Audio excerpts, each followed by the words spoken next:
หลังจากเที่ยวมาสุดแล้วก็เบิ่งบรรดาสาวๆเมื่อยนะเป็นแอกแรกตั้งไป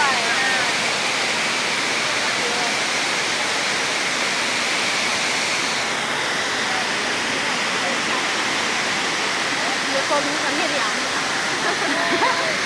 เมื่อยพักผ่อนเมื่อยพักผ่อน เวลาสุดท้ายแล้ว เมื่อเที่ยงอยากกินเบียร์สบายขึ้นนี่เลย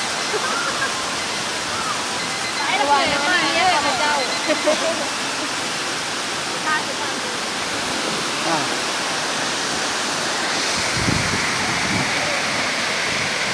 เป็นเวลาสุดท้ายใกล้จะกลับแล้วเนาะ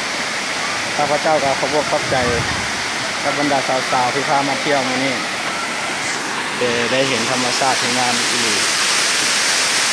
ขอขอบใจสถานที่และบ้านเมืองที่สวยสดงดงามของเมืองซอนมาพบกันใหม่